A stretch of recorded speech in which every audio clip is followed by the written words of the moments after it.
Whoa, let's learn stuff. What happens when a brand does not do its homework? When it comes to any kind of strategy, it's about knowing yourself first.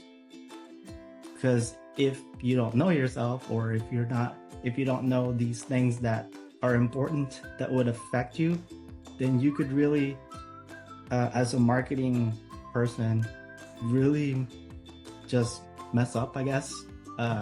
So I had a couple of examples. So I want to jump to that already since I kind of talked about knowing yourself, because if you don't, things could get really messy.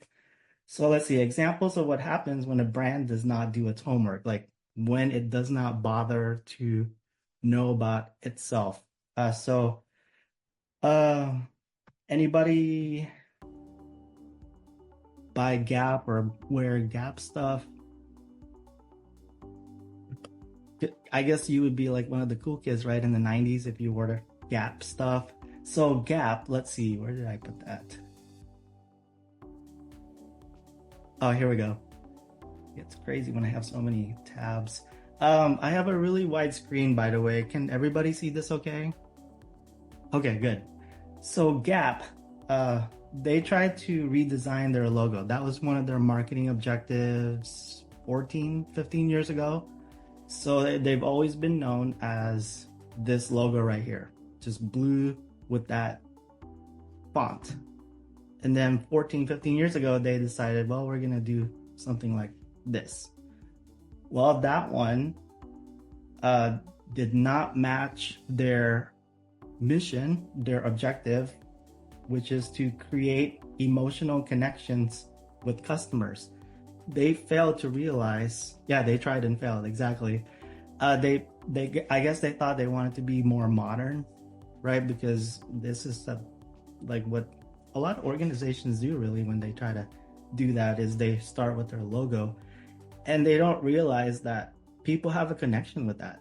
Like that's like that logo is what makes you cool, right? When you wear something, or people just have that connection with that. And so yeah, it failed. So this goes back to what I said earlier about why in your paper, if anything else, be really clear about what your mission and your what exactly, how is it worded, your okay, mission and objectives, because that's really like that's your North Star, right? That's the guiding principle behind why your organization exists. Or if you're writing about yourself, that's you. That's what makes you different and unique. That's the difference you want to make in the world, right?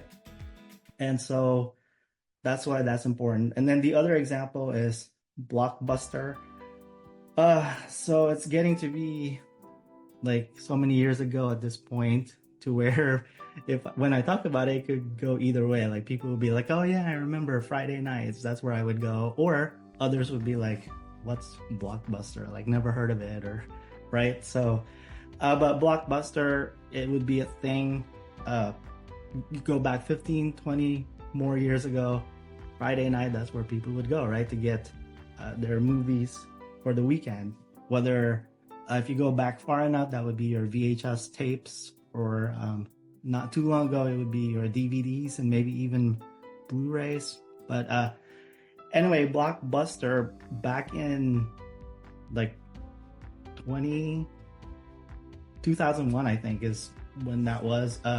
Right about when Netflix first came out with their mailing DVDs, which is a whole other thing, right? Like when I tell kids that Netflix used to be like a thing where you get DVDs in the mail, and they're like what are you on, right? Like what are you talking about? Netflix is for streaming, online. But yeah, those were the good days when Blockbuster and Netflix competed. Yeah. So with Blockbuster, they had a chance to buy Netflix and then go from there. But so going back to, let me focus back on mission and vision, right?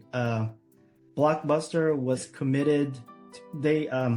So they had a mission. Let's see. Vision was to be the leading provider of home entertainment. Okay. So What they didn't do though was they failed to look at changing customer needs or maybe even technology trends. They failed to see that streaming services or on-demand entertainment, that's what people wanted. They weren't necessarily um, interested in supporting their mission to continue their uh, physical locations. And I swear, driving from Florence back to Athens, I swear I saw like, oh no, that was Movie Gallery. Never mind. But yeah, same thing with Movie Gallery, right? But so those two examples right there, definitely another one. And then I want to go ahead and skip over to something because this one was also pretty interesting because what you're going to be writing about is also your target market. So I wanted to show this real quick. So did you all know about, like when you think of Colgate, isn't that like dental hygiene? And so here's another example of a company that, you know, that's their strength, that's what they're known for. So why did they think they could create frozen dinners, right? So I don't know, Colgate beef lasagna, I don't know, it doesn't sound right, right? So these are pretty good examples, I think, to show you that that's why you should do your homework first. Because otherwise you're going to come up with marketing objectives, which is what assignment 5 is about, that might not make sense for your brand. So look at your mission and vision and objectives and all that, but then also look at what's going on in the economy. What do people want? What's your competition doing? And then also on top of that, your strengths, weaknesses, opportunities, and threats. Like what are you good at? What are you not so good at? What's happening out there, what's a threat, or what are opportunities. So for example, Blockbuster, there was an opportunity to like become the leader in on-demand type movies. Oh, clean teeth and good breath with each bite. Yeah, right. I'm thinking, does it taste like toothpaste when you eat that frozen dinner? Maybe, but yeah, it just didn't work.